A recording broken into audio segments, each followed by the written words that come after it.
यावर्षी की नाही आमचा केबल आणि वायफाय वरती रेस्ट्रिक्शन्स आणलेले आहेत. आमची टीना आहे ना 10वीला आहे हो. काय करायचं, तिचं अभ्यासाचं महत्वाचं वर्ष आहे ना. तसं तिच्यावर काय आम्ही प्रेशर दिलेलं नाहीये. तिला जमेल तसा अभ्यास करावा आणि जमेल तेवढे मार्क आणावेत. आम्ही मात्र खुश राहणार आहे. काय काय बोलताय?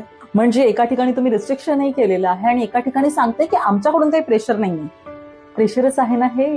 नॉर्मल जगू दे की 10वीचं वर्ष महत्वाचं जरी असलं तरी सुद्धा रेस्ट्रिक्शन आणले म्हणजे कुठे ना कुठे ते प्रेशर आहेच ना. आणि आताचं काय घेऊन बसला तो? एवढ्या 9 वर्षांपासून त्यांच्या मनावर जे बिंबवलं जातंय ना की 10वी महत्वाची, 10वी महत्वाची, 12वी महत्वाची, 12वी महत्वाची, हे 9 वर्षाचं प्रेशर याच वर्षी बाहेर येत आहे ना.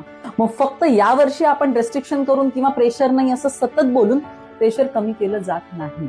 काही वर्षांपूर्वी आपण बरेच केसेस पाहिले होते की जिथे 10वीतली मुलं फक्त परीक्षा खराब गेली म्हणून आत्महत्या करत होते. मग खरंच आपण आपल्या मुलांना प्रेशर नाही द्यायचंय का? बरं, गंमत काय माहितीये का, की ते प्रेशर मुलांवरती वेगळं आहे आणि आपल्यावरती अजून वेगळं आहे. जर माझ्या मुलाला कमी मार्क मिळाले तर मग मी माझ्या नातेवाईकांना किंवा फ्रेंड्स समोर कसं बोलणार की कमी मार्कांनी पास झालेला आहे? कारण आपल्याला माहितीये त्यांची मुलं तर सुंदर मार्कांनी उत्तीर्ण होणार आहेत. आपल्यावरतीच ना वेगळं पिअर प्रेशर असतं आणि कळत नकळत आपण ते आपल्या मुलांवर सुद्धा देत असतो. खरं तर ना आजचा एरा हा गोल्डन एरा आहे असं मी मानते. कारण आज जर का माझ्यामध्ये स्किल आहे ना तर माझ्या 10वीतल्या मार्कांनी माझ्या करिअरवरती काही सुद्धा परिणाम होत नाही. मग काय करा, तुम्ही तुमच्या मुलांचं स्किल कोणतं आहे ते ओळखा आणि त्या स्किल वरती काम करा. मग 10वीत गेल्यानंतर ना तुम्हाला केबल रेस्ट्रिक्ट करण्याची गरजच पडणार नाही.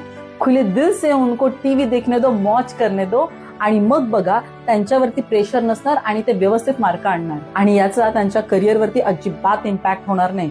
रॅदर त्यांच्या स्किलवरती काम करून जर त्यांनी करिअर निवडलं ना तर ते सक्सेसफुल आणि हॅपी दोन्ही होते. तुमच्यातल्या अशा कोणत्या स्किलवरती तुम्ही काम करू शकला नाही आम्हाला कमेंटमध्ये जरूर कळवा. मग लाईक करा, शेअर करा आणि फॉलो करायला विसरू नका. थँक्यू.